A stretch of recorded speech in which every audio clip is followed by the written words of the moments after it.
Now, you can see there's a lot of union discontent this afternoon. Popcru has accused the police ministry of negligence and failing to provide necessary protective gear for their members.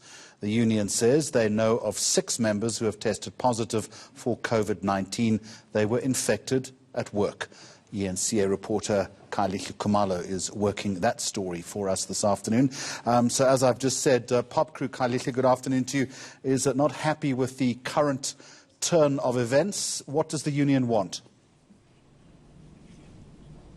Well, especially, Jeremy, because quite a bulk of their members are frontline workers as the country has gone into lockdown, and we mark exactly 7 days. So really they do have a raft of concerns that they've registered to the police and, of course, the Correctional Services Department. And, Jeremy, we're just going to go straight to Popcru to hear exactly about a raft of concerns that they do have. And joining us now is Mr. Mamabolo, who's their spokesperson. So, Mr. Mamabolo, so you do have a number of concerns that you want to express. Will you just share with us what exactly are you saying to these ministries? Yes, look, I think the first thing is to commend the role that our members have been playing. I think over the past week we've seen them being visible, ensuring that the rules are obviously abided by. We think, of course, there should be more done in ensuring that personal protective equipment is provided. We know that our members have been calling from different areas across the country, complaining about the lack of equipment.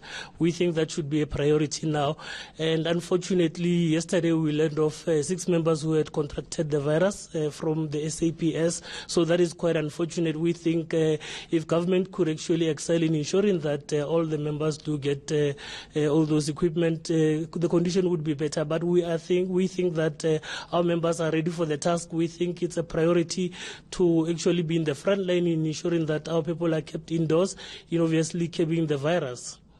And what's the plan? Because obviously we find ourselves in a very precarious position. We know that globally there's a shortage of some of these equipment. But going forward, what's the plan from your side? Look, I think one of the things that we have managed to do is to form part of the committees that discuss on a daily basis on what should be happening.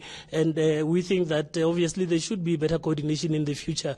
We should get involved in the early stages. But I think for now, our main concern is that moving onwards throughout this lockdown, we think that our members need to obviously have protective clothing because it jeopardizes their lives. Of course, we do not want to see more of our members being infected as much as we do not want to see more of community members being infected. And another call that we want to say, we want to urge communities that they should not see this challenge as a police or an army challenge alone. We should obviously work collectively in ensuring that we abide by the laws, and of course the police will definitely be abiding by the prescripts of this lockdown.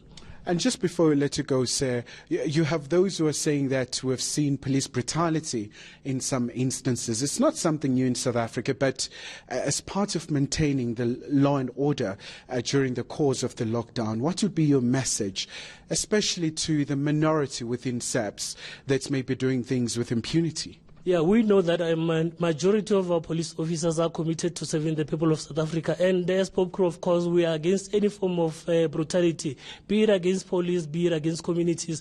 And we think, of course, this should go a long way in actually having a broad discussion around how police relate to communities and how communities also relate to police, because I think this has been an ongoing thing. In fact, at this moment, it might be obviously highlighted, but it's something that has been going on. We need to obviously have a dialogue about this.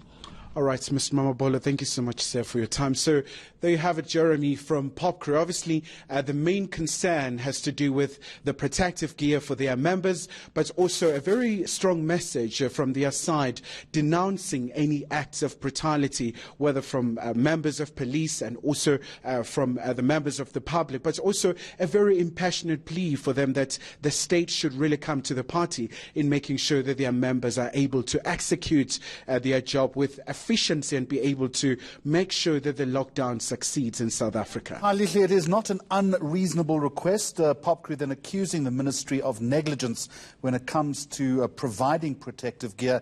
Do we have a response yet from the SAPS to this?